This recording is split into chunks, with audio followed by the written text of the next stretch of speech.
187 ಕೋಟಿ ಹಗರಣದಲ್ಲಿ ಹಾಗಿದ್ರೆ ಮಾಜಿ ಸಚಿವ ನಾಗೇಂದ್ರ ಅವರನ್ನ ಭೇಟಿಯಾಡುತ್ತಾ ಇಡಿ. ಯಾವುದೇ ಕ್ಷಣದಲ್ಲೂ ಮಾಜಿ ಸಚಿವ ನಾಗೇಂದ್ರ ಬಂಧನವಾಗುವ ಸಾಧ್ಯತೆಗಳಿವೆ.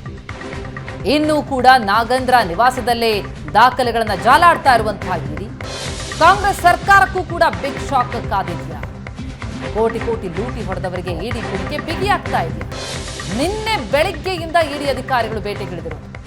19 ಕಡೆಗಳಲ್ಲಿ ಶೋಧ ಕಾರ್ಯವನ್ನು ನಡೆಸಿರೋದು. ಇನ್ನೂ ಕೂಡ ನಾಗೇಂದ್ರ ನಿವಾಸದಲ್ಲೇ ಶೋಧ ನಡೆಸ್ತಾ ಇದ್ದು, ಒಂದು ಕಡೆ ಮಾಜಿ ಸಚಿವ ನಾಗೇಂದ್ರ ನಿವಾಸ, ಮತ್ತೊಂದೆಡೆ ಬೆಂಗಳೂರಿನ ಶಾಸಕ ದದ್ದಲ್ ನಿವಾಸದಲ್ಲೂ ಕೂಡ ಇಡಿ ತಲಾಶ್ ನಡೀತಾ ಇದೆ. ಯಲಹಂಕದಲ್ಲಿರುವಂತಹ ಶಾಸಕ ದದ್ದಲ್ ನಿವಾಸದಲ್ಲಿ ಶೋಧ ನಡೀತಾ ಇದೆ. ಮಹರ್ಷಿ ವಾಲ್ಮೀಕಿ ನಿಗಮದ ಅಧ್ಯಕ್ಷರು ಶಾಸಕ ಬಸನಗೌಡ ದದ್ದಲ್ ಅವರ ನಿವಾಸದಲ್ಲಿ ನಿನ್ನೆಯಿಂದಲೂ ಕೂಡ ಬೇಡಿ ಬಿಟ್ಟಂತಹ ಇಡಿ ತಂಡ ಶೋಧವನ್ನ ನಡೆಸಿದ್ದು, ನೋಟಿಸ್ ಕೂಡ ಶಾಸಕರಿಗೆ ಕೊಡುವ ಸಾಧ್ಯತೆಗಳಿದೆ.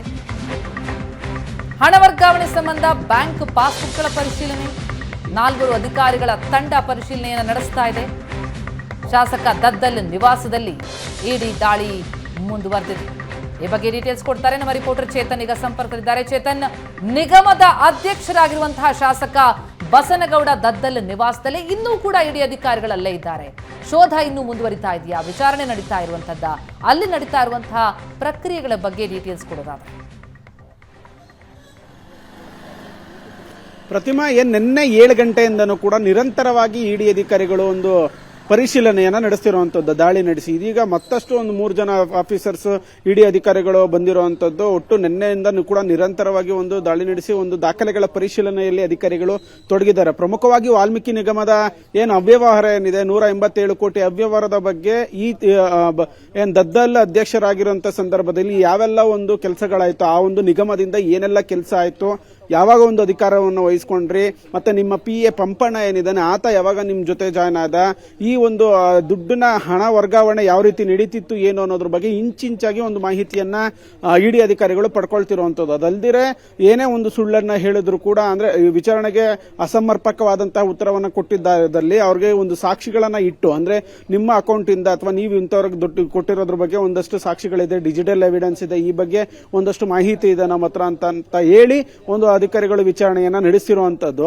ನಿನ್ನೆಯಿಂದ ನಿರಂತರವಾಗಿ ಒಂದು ವಿಚಾರಣೆಯನ್ನ ನಡೆಸ್ತಾ ಇದ್ರು. ಮಿಡ್ ನೈಟ್ ಅಲ್ಲಿ ಸ್ವಲ್ಪ ಬ್ರೇಕ್ ಕೊಟ್ಟರು. ಇವತ್ತು ಮತ್ತೆ ಮುಂಜಾನೆ ಒಂದು ರೇಡ್ ಕಂಟಿನ್ಯೂ ಆಗಿರುವಂತದ್ದು. ರೇಡ್ ಮಾಡಿಸಿ ಮತ್ತಷ್ಟು ಒಂದು ಅಧಿಕಾರಿಗಳು ಬಂದು ಅವ್ಯವಹಾರದ ಬಗ್ಗೆ ಸಂಪೂರ್ಣವಾದಂತಹ ಒಂದು ತನಿಖೆ ಮತ್ತೆ ವಿಚಾರಣೆಯನ್ನ ನಡೆಸ್ತಾ ಇದ್ದಾರೆ. ಎಲ್ಲರನ್ನೂ ಕೂಡ ಮನೆಯಲ್ಲಿರುವಂತಹ ಎಲ್ಲಾ ದಾಖಲೆಗಳ ಪರಿಶೀಲನೆಯನ್ನು ಕೂಡ ನಡೆಸ್ತಾ ಇದ್ದಾರೆ. ಮತ್ತೆ ರಾಯಚೂರಿನ ದದ್ದಲ್ ನಿವಾಸ ಮತ್ತೆ ಇಲ್ಲಿ 2 ಕಡೆನೂ ಕೂಡ ಅವ್ರಿಗೆ ಸಂಬಂಧಪಟ್ಟಂತೆ ಎಲ್ಲೆಲ್ಲಿ ರೇಡ್ ನಡೆದಿದೆ ಎಲ್ಲಾ ಕಡೆನೂ ಕೂಡ ಒಂದು ದಾಖಲೆಗಳ ಪರಿಶೀಲನೆಯಲ್ಲಿ ತೊಡಗಿರುವಂತದ್ದು. ಪ್ರಮುಖವಾಗಿ ಇಲ್ಲಿ ಹಣದ ವರ್ಗಾವಣೆ ಯಾವ ರೀತಿ ಆಗ್ತಿತ್ತು, ಯಾರ ಅಕೌಂಟ್ಗೆ ಆಗ್ತಿದ್ರು, ಅದಕ್ಕೆ ಕಮಿಷನ್ ಅನ್ನ ಪಡೆದು ಏನಾದ್ರೂ ಹಣವನ್ನ ಪಡ್ಕೊಳ್ತಿದ್ರೆ ಹೇಗೆ ಅನ್ನೋದ್ರ ಬಗ್ಗೆ ಒಂದಷ್ಟು ಪ್ರಶ್ನೆಗಳನ್ನ ಇಟ್ಕೊಂಡು ಇದೀಗ ವಿಚಾರಣೆ ಮುಂದುವರೆದಿರುವಂತದ್ದು. ಪ್ರತಿಮಾ, ಥ್ಯಾಂಕ್ ಯು ಚೇತನ್ ತಮ್ಮೆಲ್ಲ ಮಾಹಿತಿಗೆ.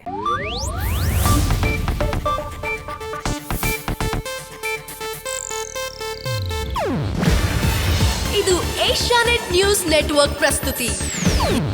ನೀವು ನೋಡ್ತಿದ್ದೀರಾ ಏಷ್ಯಾನೆಟ್ ಸುವರ್ಣ ನ್ಯೂಸ್.